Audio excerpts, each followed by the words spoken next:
Hello and welcome to a quick bit of your daily dose of Satoshi's news.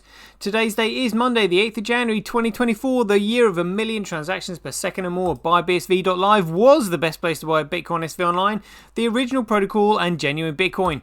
Right, just want to go through this article because I forgot to mention this in the news report, the daily dose that I've just created. So here we are, a little bit of catch up. Check this out, you have got to hear this. And this is why I'm actually thought, you've so got to hear it. I'm going to make another show on it. So this was by News BTC called Vladimir van der Laan. There's something truly fishy going on. Really? Well, let's have a look at this then. So it's dated the 8th of May 2016. So it says here, Vladimir van der Laan, one of the Bitcoin Core developers, has shared his thoughts with the world on recent Satoshi Nakamoto debacle. He strongly feels there is something truly fishy going on, and Bitcoin has attracted opportunists of all kinds in the past. Vladimir van der Laan on Bitcoin and Bitcoin Core. Oh, really? What's the difference between Bitcoin and Bitcoin Core? I wonder. Let's find out.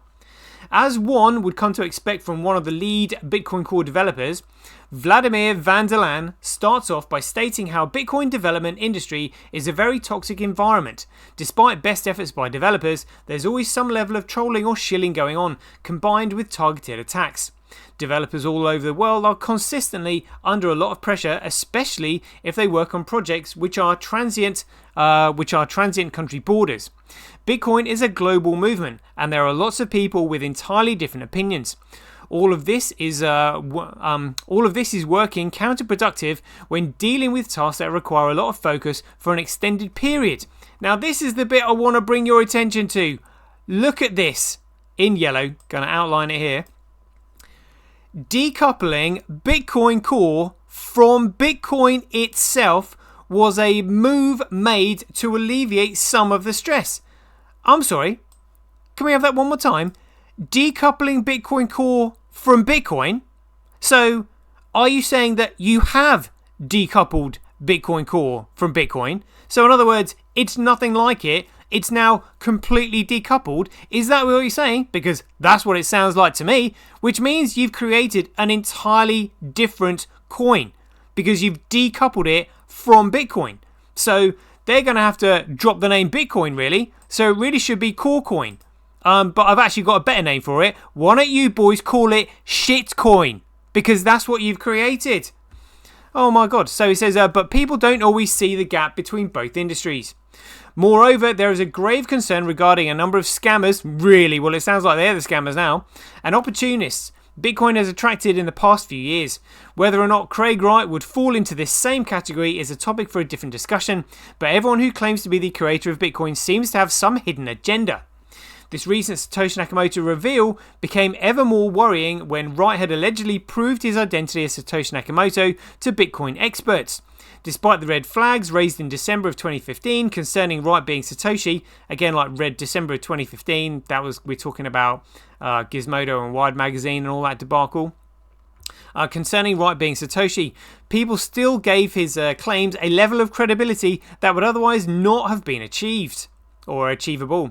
So it said Vladimir van der Laan stated, but now something truly fishy is going on. Someone is claiming to be that creator, but is surrounded by technological and social trickery based on backdated, pretty good GBG. I think that's meant to be PGP, pretty good privacy keys. Good grief. Faked digital signatures, maybe classic bait and switch parlor tricks. Despite various red flags, many people are convinced that a particular person is the creator of Bitcoin. There is a large confusion that ever where truth starts and where misdirection and scams end. I'm extremely concerned about this. All right.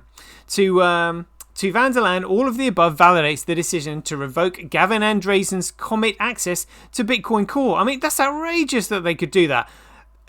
Satoshi Nakamoto handed the project over to Gavin, and his final words were, before he left, the project is in good hands with Gavin and everyone. But if you ever hear Bitcoin Core reporting on it, they just say that Satoshi said the Bitcoin project is in good hands with everyone. They've completely tried to erase Gavin from this. This is why all this bullshit is like, oh yeah, we're all Satoshi because we are everyone. What an absolute load of crap. So various Bitcoin Core members felt him having access to the repository was a liability. Moreover, he has allegedly done very little as a maintainer in the past 12 months. That's because they don't like any of his plans because he wants to scale it properly. So there should not be an immediate impact on Bitcoin development. And instead what they've done, they haven't developed it. They have constantly destroyed Bitcoin. They have segregated the digital signatures on the network. They have restricted the block size so you can't use it. They've removed all contractual credibility and economic value from the network. They are removing the profitability from the miners by encouraging people to use a second layer. They are absolutely destroying it.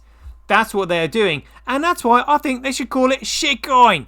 So there we go. That was just a little bit of a rant from me. Hope you enjoyed it. That is 5 minutes, 6 minutes. And as ever, be aware, take care, stay safe out there, and we'll see you in the next one.